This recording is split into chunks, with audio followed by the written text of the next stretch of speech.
Nous continuons notre livre de Job, chapitre 11. À un chapitre qui sera court, nous allons écouter le premier discours du troisième ami, Sophar, qui est nettement moins sympathique que Bildad le logicien ou que Eliphaz le gentil qui essaye d'être conciliant. Sophar, là, il y va. On a dit de lui qu'il était peut-être le plus jeune parce qu'il était aussi le plus violent dans ses paroles. Ce qui se voit a quelque chose d'assez clair, vous ferez attention. Il est le premier à accuser explicitement Job de faute. Si tu écartes le mal dont tu es responsable et n'héberges pas l'injustice sous ta tente, alors tu lèveras un visage sans reproche.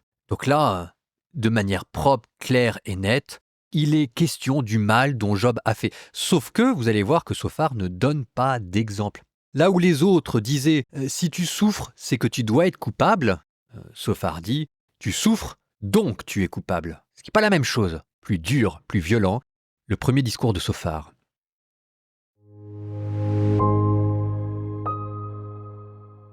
Sophar de Naama prit la parole et dit « Un tel flot de paroles restera-t-il sans réponse ?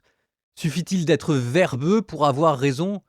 Tes bavardages feront-ils taire les gens ? Te moqueras-tu sans que nul ne te confonde ? Tu as dit « Mon savoir est irréprochable, je suis pur à tes yeux ». Mais si seulement Dieu voulait parler, si pour toi il desserrait les lèvres, s'il te dévoilait les secrets de la sagesse tellement subtile à entendre, alors tu saurais que Dieu oublie une part de tes fautes. Prétends-tu sonder la profondeur de Dieu, atteindre la perfection du puissant ? Elle est haute comme les cieux. Que feras-tu ? Plus abyssale que le séjour des morts. Qu'en sauras-tu ? Plus longue que la terre et son étendue et plus vaste que la mer. S'il vient à passer, s'il emprisonne, s'il convoque en justice, qui l'en détournera ? Car lui connaît les hommes de rien. Sans peine, il discerne le mal. Un écervelé peut accéder à la raison, un ânon sauvage devenir un homme. Et toi, si tu affermis ton cœur et tends les paumes vers Dieu, si tu écartes le mal dont tu es responsable et n'héberges pas l'injustice sous ta tente, alors tu lèveras un visage sans reproche. Tu seras ferme et sans crainte. Ta peine, tu l'oublieras. Tu t'en souviendras comme d'une eau déjà écoulée. Plus radieuse que midi, ta vie se lèvera, le crépuscule brillera comme le matin. Tu seras confiant, car il y aura de l'espoir, et protégé, tu dormiras tranquille. Ton repos, nul ne le troublera, et beaucoup rechercheront ta faveur. Quant aux méchants, leurs yeux se consument, tout refuge leur fait défaut, leur espoir, c'est de rendre l'âme.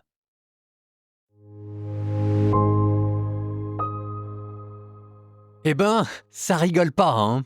Quant aux méchants, leurs yeux se consument, tout refuge leur fait défaut, leur espoir, c'est de rendre l'âme. Sous-entendu, le cas de Job est pas désespéré, mais ça commence à y ressembler.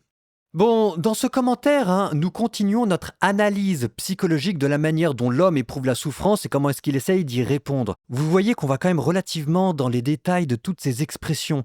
Parce que c'est ce que nous demande de faire la Bible d'ailleurs, et puis parce qu'au moins on ne pourra pas dire que le christianisme ne s'est pas collé à la question du mal. Il est question de la crédibilité de notre foi dans cette enquête du mystère du mal. Revenons donc à ce que vient de dire Sophar. Le but de Sophar est moins de consoler Job que de mettre le holà à ce qu'il estime être une forme d'insolence. Un tel flot de paroles restera-t-il sans réponse ? Suffit-il d'être verbeux pour avoir raison ? C'est quand même extraordinaire. Suffit-il d'être verbeux pour avoir raison ?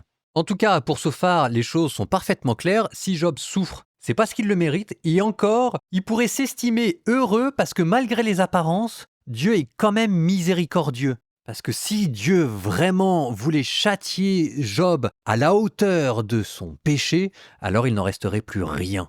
Regardez ça. Si seulement Dieu voulait parler, si pour toi il desserrait les lèvres, alors tu saurais que Dieu oublie une part de tes fautes. Malgré les apparences, tu te plains de l'injustice de Dieu. En fait, ta souffrance est déjà l'expression de sa miséricorde parce que tu ne souffres pas autant que tu devrais souffrir. Alors j'attire votre attention sur « Si seulement Dieu voulait parler, si pour toi il desserrait les lèvres et s'il te dévoilait les secrets de la sagesse tellement subtile à entendre. » Ce serait quoi si Dieu se mettait à parler et s'il desserrait les lèvres pour Sophar ? Si Dieu se mettait à parler, pour Sophar, ce serait Dieu qui enverrait le malheur. Et ça, je trouve ça relativement intéressant quand même. Relativement intéressant et assez difficile à comprendre. La difficulté, c'est que si Dieu parle à travers le malheur, cela veut dire que la souffrance est à la fois un châtiment et un enseignement, et les deux en même temps. Et c'est pour ça que c'est pas facile de la comprendre. Ce qui explique d'ailleurs pourquoi est-ce que Job a peut-être du mal à comprendre. C'est que Job subit le malheur et qu'en fait, il voudrait que Dieu lui explique dans un autre discours ce malheur. Mais le malheur, la souffrance, c'est précisément la manière dont Dieu s'exprime. Ce qui veut dire, que Dieu n'est pas en train de garder le silence, comme Job le dit, parce qu'il parle à travers la souffrance. Et 2, ce qui explique pourquoi est-ce qu'on n'arrive pas à la comprendre, parce qu'il faudrait arriver à prendre du recul par rapport à la souffrance pour comprendre ce qu'elle veut dire. Précisément, prendre du recul par rapport à la souffrance, bien malin qui y arrive aussi. Alors tout ceci encore culmine dans cette accusation franche et directe.